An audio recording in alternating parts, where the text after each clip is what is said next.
It's such a pleasure seeing you again. Thank you. This morning. Thank you. Would you please introduce yourself? All right. My name is Johny Thabane. Yes. A member of the A.M.E. Church. Yes. Wilberforce also is my alma mater. I was you attended school here at Wilberforce? Yes, I did. All right. And from there then we went on and still continuing to be a member of the A.M.E. Church. Very good. I'm back here again because the bishop asked me to come and help because one member here relocated somewhere else. Yes. So I came willingly to come and help and see how best I can help, because at the moment I'm on pension and I felt I could use my other skills maybe and some other energies. And the college has really grown and developed. Yes, since I was last here. Yes, it is. New buildings. Yes. The students seem to be thriving. Yes. Yes. But you are a native of Evaton. Yes, I am. All right. Yes. How has Evaton grown well, over the years? Over the years, Evaton is an area which was neglected because the residents of Evaton had a right to land. And as you know, that the government that was before did not allow a black person to have land. That's right. But they resisted to relinquish their rights on land.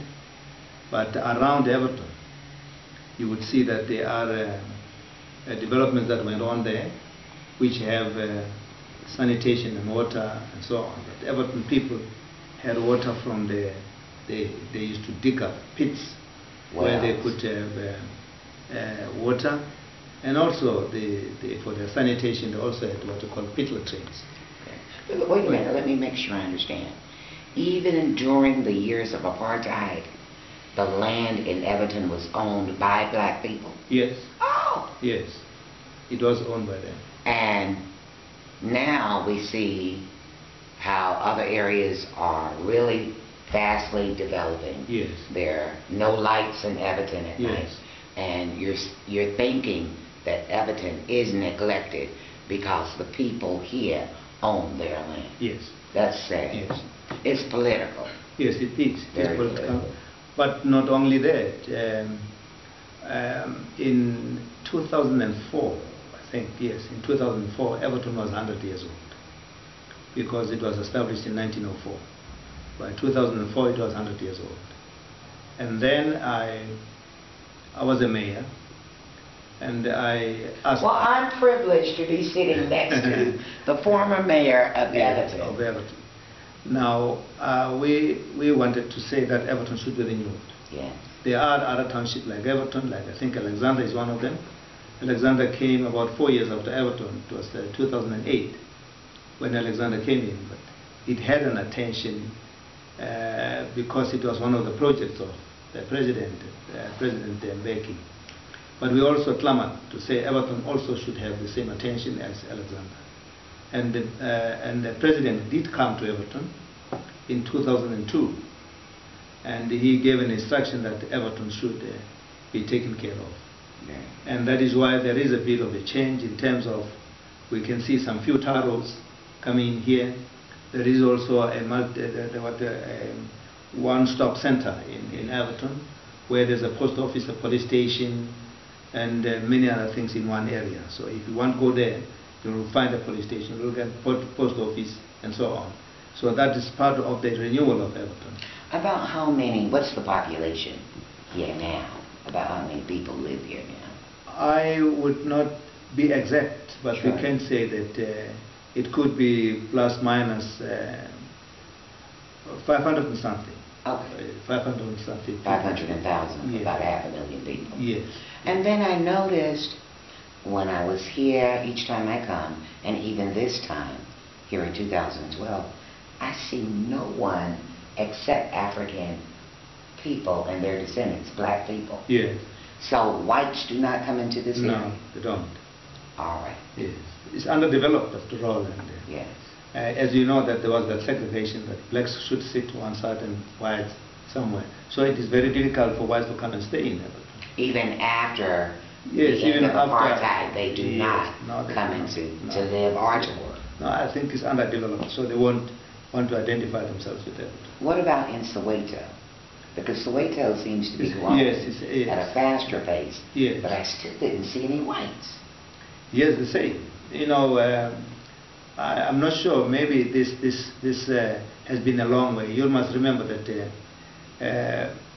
1852 is when the white people came in here, and then the places that were developed were places that were developed by white people, and the segregation started there.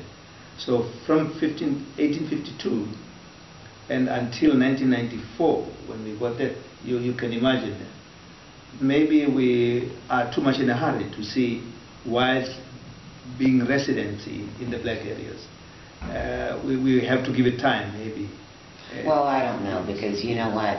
I find that the history of South Africa, as I compare it to the history of the southern United States, yes, or the entire United States for that matter, yes, is very similar. Okay. Because while the term apartheid is used here, yes, in South Africa, segregation, and I heard you use that term, yes, yes, is what we know it as in the U.S. Okay. And I attended a segregated school. Okay.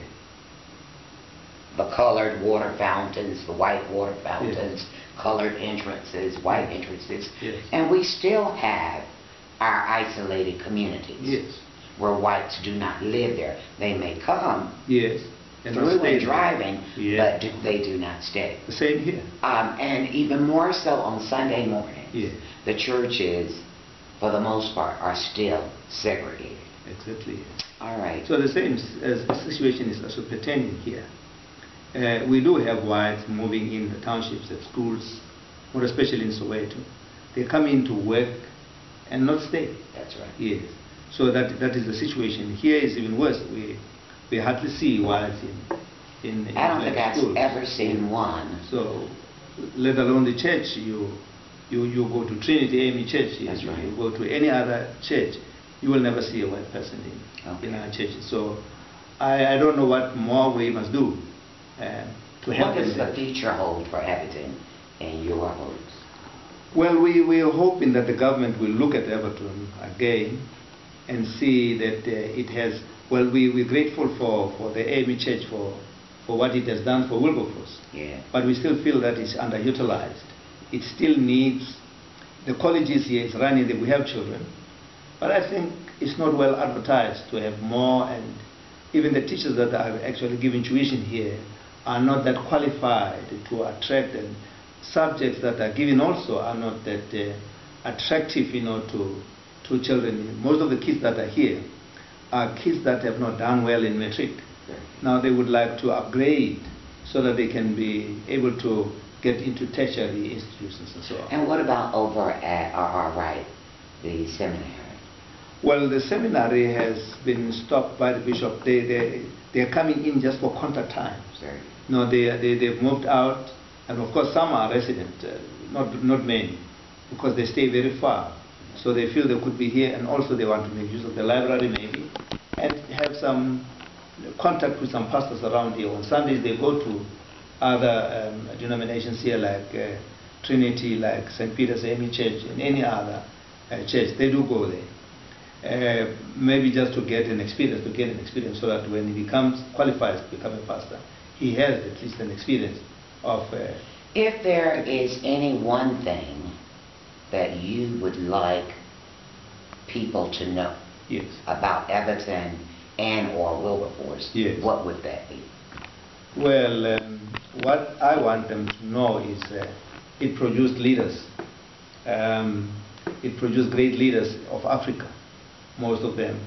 And I know that one of the people that I'm told that he was a student of Wilberforce was a certain Mr. Nkomo in Zimbabwe. And I'm also told that even President Mugabe was once a student at Wilberforce. But one other thing which I want them to know is that the president, the Women's League of the ANC was formed by Charlotte Maxeke, who was a student at Wilberforce in the US, who has established Wilberforce. And I think people, especially the ANC, to know that Wilberforce has been established here by Matleke. And when they develop other areas, they must not leave Wilberforce behind. They must know that it has that history. For ANC, ANC is in government today. But they must also know that if it is in government, it has legacies right around the country. And one of them is Wilberforce. They don't seem to know that. So that is one thing that I want them to know. That this area can be turned up into a tourist because of the people that, people of note that actually attended this place. What are some of the historical sites that could be used as a tourism base here in Evaton? Now, one other area that I think that place can be used as a historical base is that the church of a certain Mr. McKenna. The building is still there, but it is not that active. It used to draw people from all over Southern Africa. We used to have people coming from Zimbabwe, Mozambique, everywhere else. Botswana, Swaziland. To come to Mount Carmel? Yes.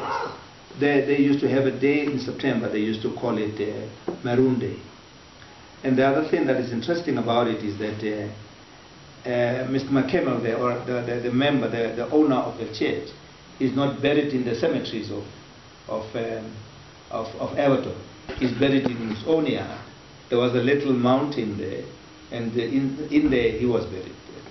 Yes, that is one historical site, and the historians can go there and inquire. I don't know if they will get anybody there because his son died in 2008, and I don't know if there's anybody there that can give that history now. But there maybe can be some papers that people can read from. But I know for a fact that it was a very popular church which drew. The other one is a church which is called St. John's now. But when you grew up, it was not called St. John's. It was called Manku. Now, that was the name of the owner. Memanku, we used to call Memanku, that's Madanku. So that church, when it comes to Easter, we would hear the sounds of trumpets and singing and all that in Evaton. And that is also another site that can be of, when it comes to religious, tourists want to know how black people embraced religion in Africa. Those are the churches that people can visit and inquire about them. And then lastly, just this week was Heritage Day. Yes. Tell us more about that. The Heritage Day is the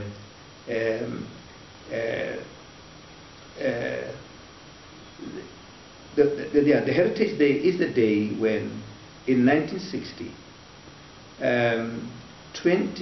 69 people were killed in South because they did not want to carry the pass, which was very restrictive.